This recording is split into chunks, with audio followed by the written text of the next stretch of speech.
This podcast uses adult language. Listener discretion is advised.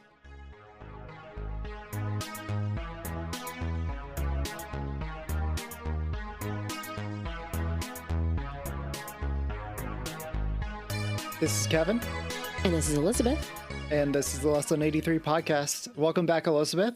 Hey, Kevin. So we wanted to talk a little bit today about what to expect from a local polyamorous or ethically non-monogamous community. Yeah.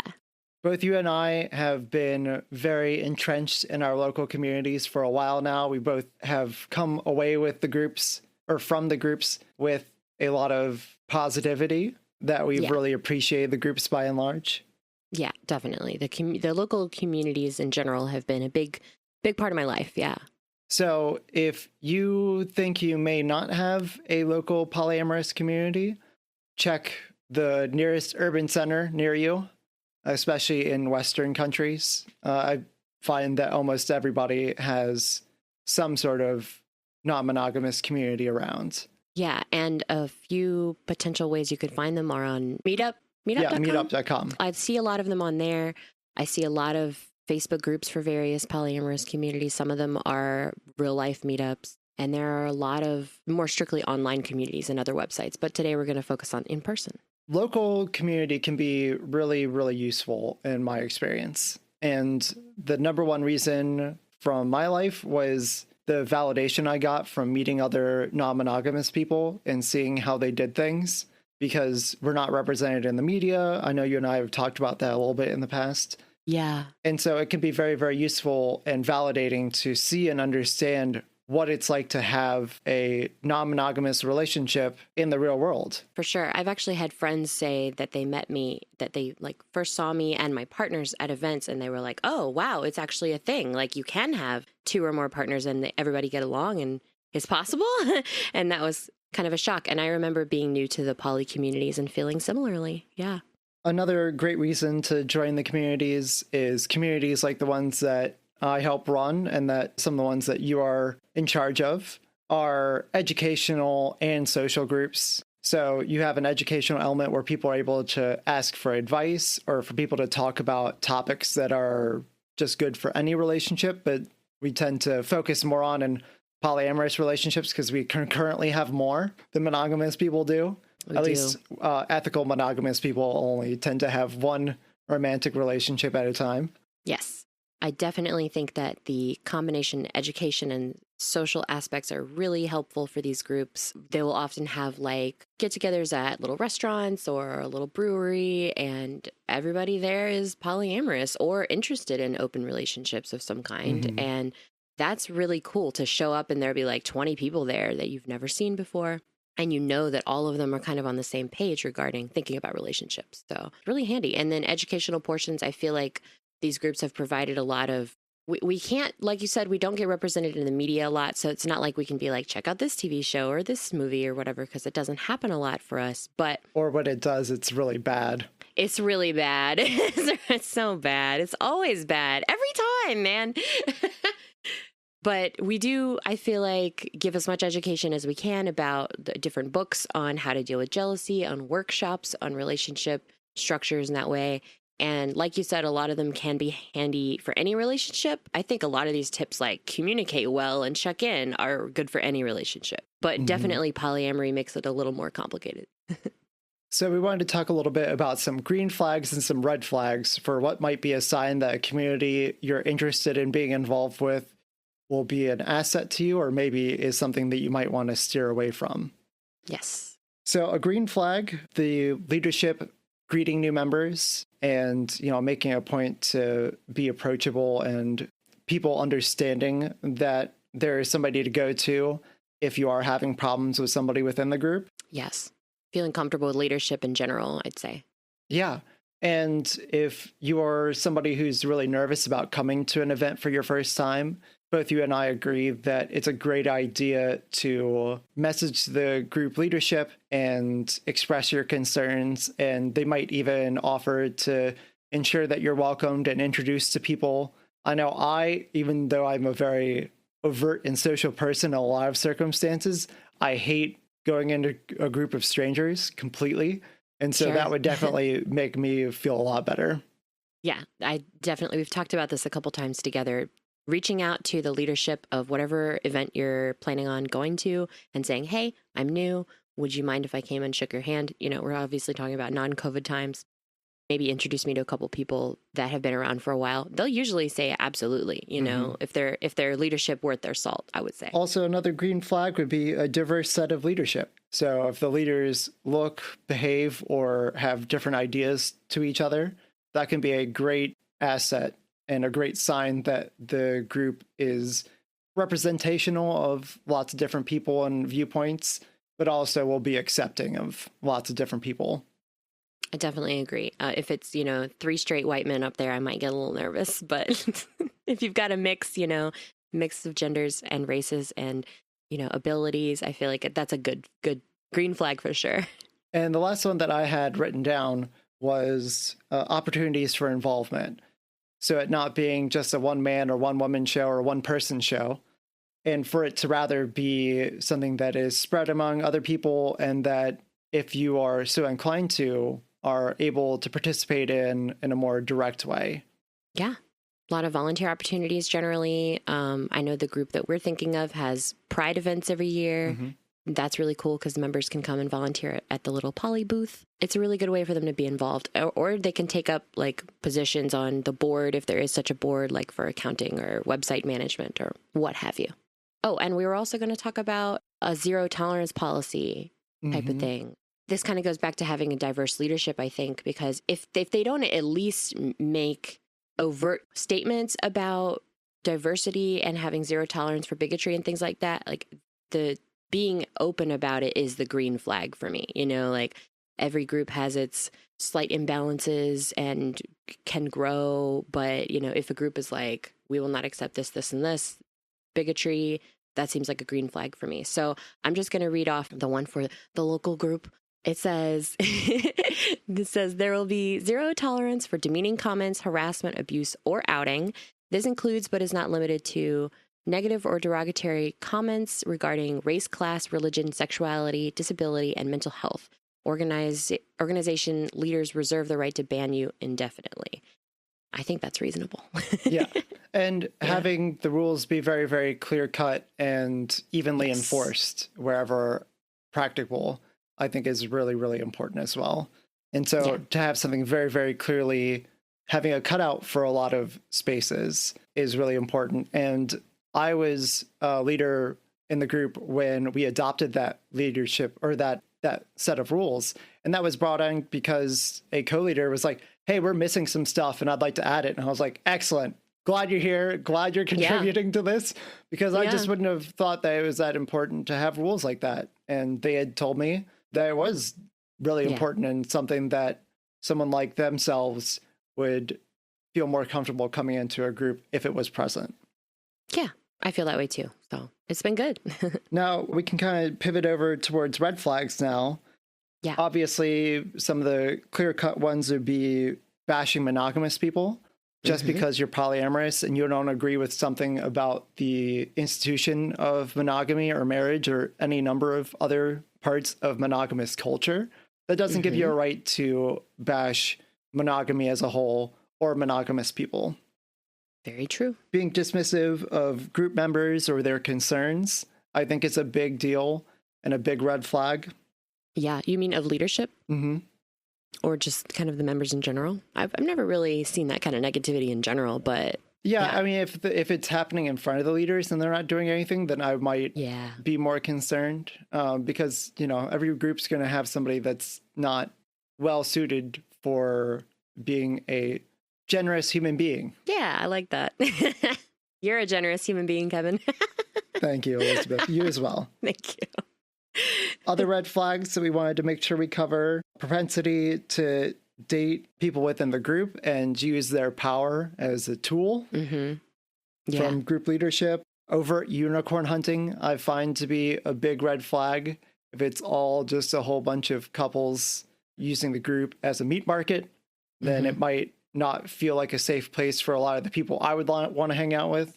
No. Yeah. And I think you and I have seen that primarily as reported by other groups in other states that we haven't had in-person contact with, because I've been lucky in the local communities to arrive and never see any kind of overt unicorn hunting, thank goodness. But it apparently happens in some groups, and that is not healthy.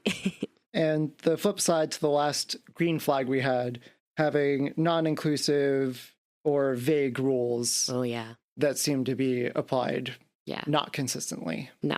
So those are all some great things. I think a little bit of background as to why we wanted to talk about this. In the lead up to releasing the podcast, I went on and asked the Polyamorous subreddit what their experience with their local community was. And a surprising number of people expressed a lot of dissatisfaction or a lot of frustration with their group. And I was really sad by that, because that is sad. I've almost exclusively had positive experiences in my local community. Yeah. Obviously, I'm one of the people that help run it, and so maybe I'm biased. My recommendation to people, if you come up and you find that there isn't a group that really fits with you, or that there's no group existing yet, or you feel like the group that is in charge in a way that you feel like is responsible, please start your own thing. That's what I did like 8 years ago.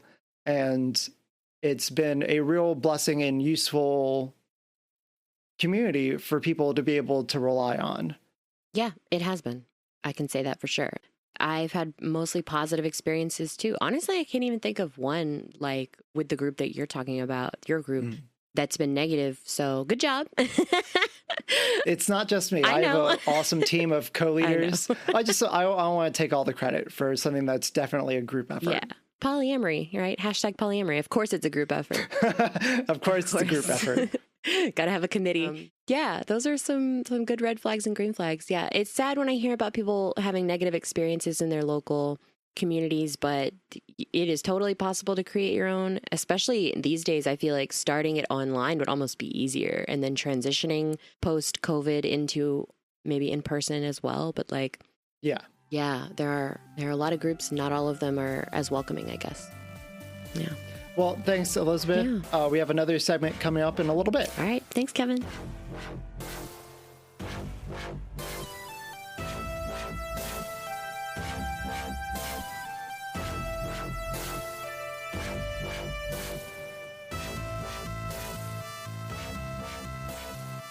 All right. Hello, everybody. This is Elisabeth of the LessThan83 Podcast. I do not have Kevin, my co-host, here with me today because I am doing a one-on-one interview with Ken, who is in the local polyamorous community as well, and is, in fact, my boyfriend. So this will be an interesting little spin on that. Hi, Ken. Hey. Hey. How you doing? Good. One of the things we wanted to talk about today is the fact that you've had a lot of years' experience in the swinger community as well as the polyamorous community. That's correct. So I want to hear a little bit about some of the similarities and differences, as you would describe them, in your experiences in the swinger world versus the polyamorous world. Cool. First off, as my girlfriend said, I'm Ken. Hello. I'm a 35-year-old polyamorous black man who's bi. I've been swinging since I was pretty young, in my early 20s, about 23 is when I first started. And I have been polyamorous, I'll say, for the last 5 or 6 years of my life. They're very similar in a way. As far as pros, you get to meet a bunch of really cool people. I've met people I've been friends with for years in both places. And I learned a lot. I learned a lot from people about other ways to have relationships, how deep and powerful things can be with someone where you don't have to complete their everything. And then in swinging, it's a lot more like a catch and go, stop and go fun. You know, you meet somebody, hopefully you continue to catch up with each other over time. Maybe you don't. It's kind of a sometimes one and done situation. As far as cons, I'll say, when it comes to swinging, that is one of the things. You really don't get to meet people and be around them as long as you'd like to. Friendships are possible, but anything further into that friendship like you would with a poly relationship seems like it's not something that is okay or a commonplace thing in a swing community. We tend to just, bump the uglies and run. You want to actually just kind of, it's more about a party, and it's very fast paced.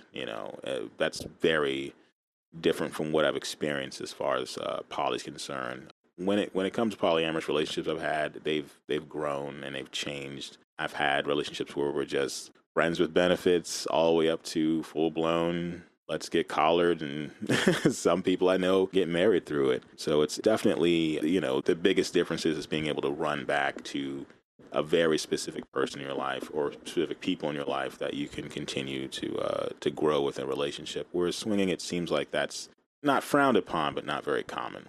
Can I ask you about, not that you're like not in the swinger community anymore, but it seems like you know more people who are polyamorous these days and tend to run in those circles a little more.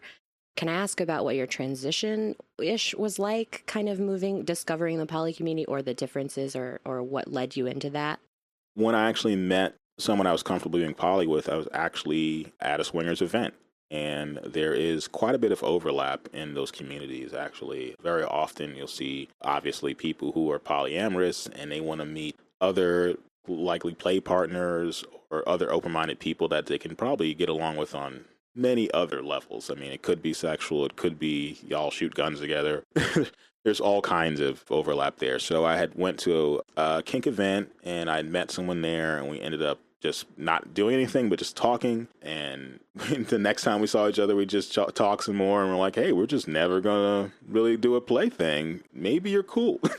Maybe you just want to get to know me, which is super different from anything I've encountered when swinging before. And then over time, we kept hanging out until we developed a really strong relationship, really strong bond. And, I still went to parties. So did they.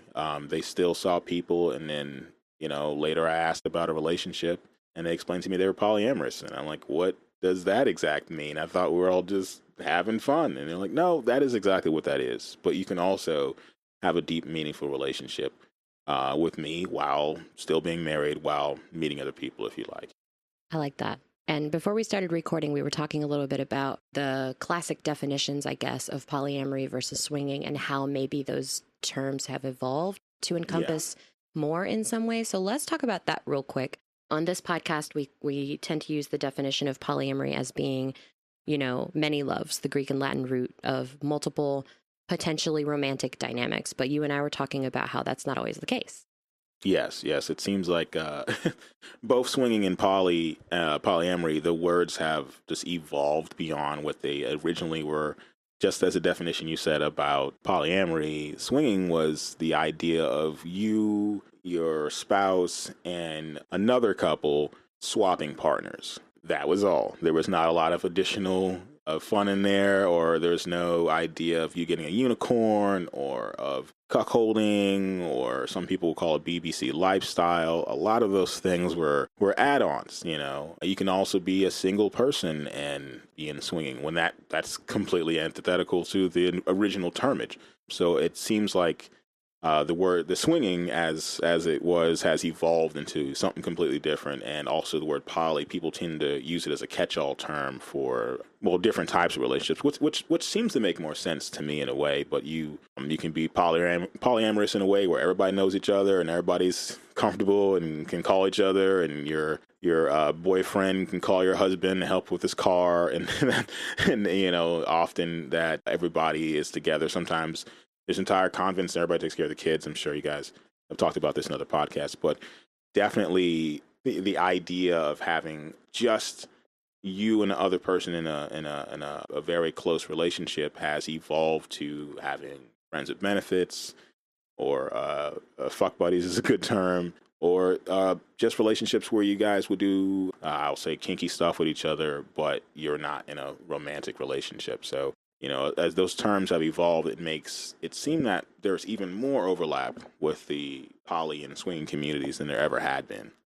Yeah, that's probably true. I mean, you and I met at a sexy party a few years ago and developed a relationship from there eventually. And I think that that's one of the beautiful possibilities about these communities and the overlap between those communities. But yeah, I have noticed that polyamory can involve, like in my own life, relationships that are strictly kink oriented, relationships that are strictly physical, or relationships that are, sexual, and all of the above. So things have kind of become more of a catch-all phrase, I guess. Yeah, it seems that, if anything, it's an easier way that people can look to get into these communities, where I imagine sometimes if there feels like there's too many rules and boxes that you have to check off to get in, then it may deter people. But of course, once they get in and start learning more about consent and how to meet people and how to engage with folks in these communities, I think, you get more specialized, but initially those catch-all terms may be a way to get more people more interested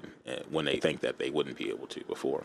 Ooh, that actually reminds me of some of the like bisexual versus pansexual discourse a little bit, because like some of these terms can be good kind of beginning introductory, maybe catch-all terms for people to be like, okay, I'm bi, that makes sense. And then a few years later they go, wait a minute, is it more complicated than that? Or what does this mean exactly? So I like that. But it seems like these terms have become more overlap for sure. And like I have a lot of friends in both communities. I myself have floated between both communities. I think you and I both have in some ways. So that's cool. Well, I have one last question on this topic. Okay, yeah. If someone were new to open relationships in general or ethical non-monogamy in general, and they were interested in getting involved in the swinger community or their polyamorous community, would you give them the same advice for both or different advice for these two communities? Absolutely. I'll say over time, since the communities have become more and more like each other, consent, I've, tried to tout in my own groups how important consent is, the swinger or not. We need to learn more about, I guess, keeping your hands to yourself and bodily autonomy and how that belongs to that person and how that person's not there specifically for you. They're an actual person. You can interact with them. And seeing that there are more poly groups that are open to having, sexy parties, it didn't seem like that was a common thing beforehand. So it has been a bit easier to get more people in. Yeah. And so once again, the consent, and then I would probably go and explain how to communicate with people, definitely get into different groups that swinger people and poly people are part of. I wouldn't aim for the gigantic SLS, AFF websites. I'd probably see if there was someone I already knew and recommend them into taking me to a party or taking me to an event that I can actually meet other people and watch them interact and kind of keep my hands to myself, kind of stick around my group and learn, watch and learn. And once again, once you're more comfortable, reach out to other people and then kind of build a base from there. Because just throwing yourself into these communities, you may come out not happy with your outcome. So it'd probably be best to have someone lead you into it. That's what I would recommend. I like that. I often recommend similar advice for other communities. So I like that. And actually, I realized we got through this whole swinging and poly segment without even mentioning what I wanted to bring up, which was why you started your swinger group. Okay, yeah. I want to hear a little bit about that, if you don't mind. Cool. Well, so it's a little complicated, but I will give you the short package version. But I will say in the swinging community initially, maybe years ago, things I assume are a little bit different now. It was much harder for me as a black man who was married to a white woman to get into certain groups. It didn't seem the same way when I was in poly groups. There was already an internet presence that I could kind of talk to a centralized group and get in, and people get to know me better. But unfortunately, it's not a lot of central groups in swinging, especially in this area anymore. And it does happen to feel like in order to be accepted, you're going to have to create your own separate things. So that's what I did. I had a group a long time ago. It was called BWL, which is Black, White, Latino. Wow.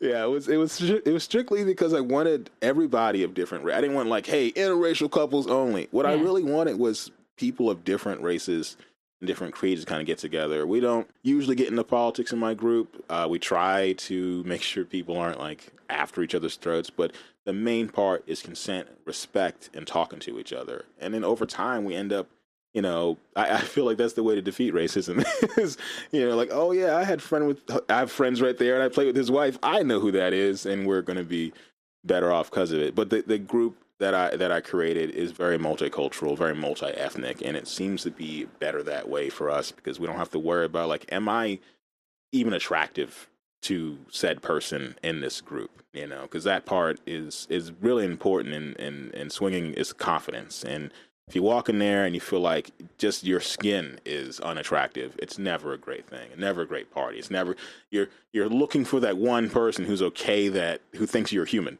whereas in my group, you just come hang out, you talk to people, and it doesn't matter. No one's looking at you going, I'm not sure if this person is the color that I want to play with. They just want to know about you and your personality. And if that matches, then we're good to go. So that was one of the main reasons why I got my group together. And once again, it's a centralized thing. Swinging lacks that. Virtually no place really can go and meet other swingers very easily and feel like you're safe and comfortable there. Very good point. Yeah, almost all the swinger events I've been to have been at big hotels. So, yeah, or, house parties and whatnot. So, and you don't always know everybody, usually. So I like the idea of like a group that is like mixed creeds and races and faiths probably, and yes, politics and all trying to be friends and have sexy times together and get to know each other as real people. I like that.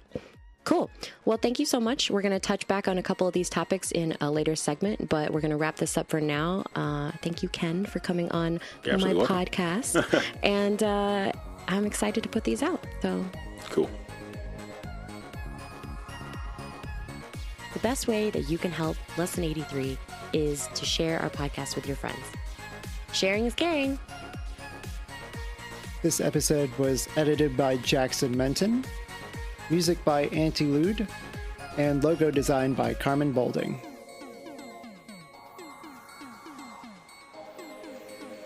Hydration is important. Nom nom. Is that better?